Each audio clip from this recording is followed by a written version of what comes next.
Anyways, here I am again. Salam alaikum. Where I am going to share my journey to Islam story today. Bear with me. I've taken some notes, so if you see me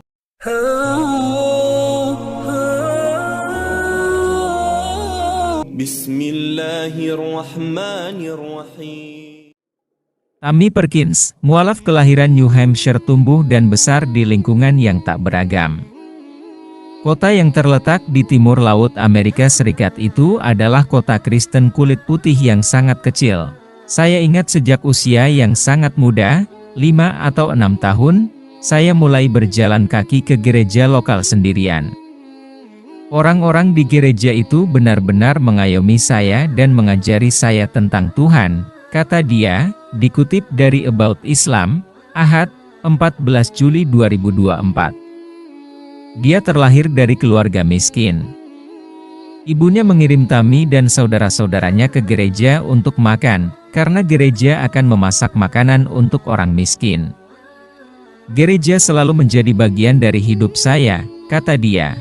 Tinggal di sebuah kota kecil dengan pengawasan orang tua yang minim, masa puber adalah masa yang sulit baginya. Hidup terasa membosankan sebagai seorang remaja dan saya membuat pilihan yang buruk.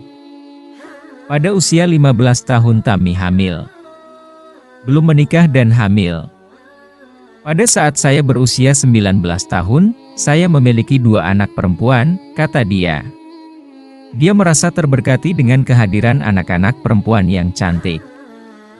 Dia telah menempuh jalan yang buruk dan putri-putrinya membutuhkannya.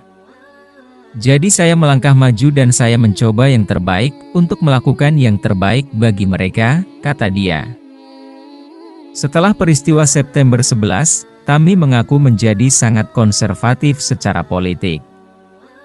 Dia menghabiskan banyak waktu menonton berita dan mendengarkan radio. Saya pikir saya tahu segalanya tentang Islam, ujar dia. Kenyataannya, dia belum pernah bertemu dengan seorang Muslim dalam hidupnya, tetapi entah bagaimana dengan mendengarkan berita, dia pikir tahu segalanya. Siapapun yang ingin membela Islam kepada saya akan segera meninggikan suara saya. Saya bertindak seolah-olah saya tahu segalanya, dan saya sangat yakin dengan diri saya sendiri. Saya benar-benar berpikir bahwa saya lebih tahu dari mereka, kata dia. Namun sekarang, bertahun-tahun kemudian, dia menyadari bahwa dirinya tidak tahu apa-apa. Saya tidak terlalu baik. Saya tidak tahu apa-apa. Apa yang saya asumsikan sebagai seorang Muslim adalah orang Arab, satu-satunya gambaran dan opini yang saya miliki adalah apa yang dikatakan dan ditunjukkan media kepada saya, kata dia mengisahkan. Setelah beberapa puluh tahun, kedua putrinya baru saja lulus dari sekolah menengah atas, dan tidak seperti negara-negara Muslim di mana anak perempuan tinggal bersama sampai mereka menikah. Putri-putrinya pindah segera setelah mereka lulus. Seperti kebanyakan anak-anak Amerika, mereka ingin sekali memiliki kebebasan di luar aturan orang tua mereka. Pada saat mereka berusia 18 atau 19 tahun, mereka telah mendapatkan pekerjaan dan pindah ke apartemen mereka sendiri. Dan di sanalah saya berada di rumah besar ini dan semua yang telah saya kerjakan dan semua yang saya ketahui telah hilang, kata dia mengenang. Baginya, sebagai orang dewasa adalah bekerja keras, pulang ke rumah, membuat makan malam, membantu pekerjaan rumah, dengan banyak kebisingan dan kemudian. Itu adalah rumah yang kosong dan sepi. Ini adalah waktu yang sangat kelam bagi saya, tutur dia. Pada level ini, dia mencoba berjuang mengetahui siapa Tammy sebagai pribadi dan bukan hanya sebagai seorang ibu. Dia jatuh ke dalam depresi berat. Saya akhirnya kehilangan pekerjaan saya karena kondisi depresi saya dan saya memutuskan bahwa cukup sudah. Saya harus membuat perubahan dalam hidup saya, kata dia. Tammy memutuskan menjual segala yang dimiliki, rumah hingga mobil. Semuanya dan membeli tiket kereta api untuk tinggal bersama seorang teman yang jaraknya lebih dari 1000 mil jauhnya di Florida. Saya pikir ini adalah langkah yang baik, namun ternyata justru sebaliknya, ujar dia. Ada pepatah Amerika yang mengatakan, melompat dari wajan ke dalam api. Inilah yang baru saja dia lakukan. Itu adalah langkah yang sangat buruk baginya. Masalahnya adalah Tammy telah menghabiskan semua uangnya dan mendapati dirinya terdampar di Florida tanpa keluarga atau sistem pendukung. Saat berada di sana, saya belajar tentang komputer dan internet. Dan disinilah saya menemukan chatroom, kata dia. Karena ingin mengisi kekosongan rohani dan membutuhkan arahan, Tammy menghabiskan waktu di chatroom agamanya dengan harapan menemukan bimbingan. Dia kemudian menemukan sebuah ruang obrolan yang menarik, Christian, Muslim Chat. Orang kedua yang saya ajak mengobrol di ruangan ini adalah seorang Muslim. Dan meskipun saya sombong dan marah, dia mendengarkan, kenang dia. Dia berkisah, orang ini, setelah mendengarkan kesulitan yang dihadapinya, menawarkan bantuan. Mereka tidak saling mengenal. Dia tahu Tammy tidak bisa langsung membayarnya, tetapi dia mengirimi dirinya uang untuk kembali ke keluarganya. Kamu harus mengerti. Saya tidak pantas menerima kebaikan ini. Saya telah melontarkan beberapa hal yang buruk tentang Islam dan disinilah orang yang mengulurkan tangan yang sangat saya butuhkan, kata dia. Tindakan ini mengubah jalan hidup saya, ujar Tammy menambahkan. Tammy memutuskan kembali ke New Hampshire dan merasa lebih ringan.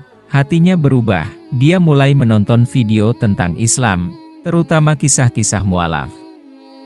Perlahan dia semakin menyadari salah paham tentang Islam dan Muslim. Sebulan kemudian, setelah berbicara dengan teman barunya dan menjelaskan kepadanya bahwa dia sedang belajar tentang Islam, dia mengundang Tammy untuk datang mengunjungi Mesir, tempat asalnya.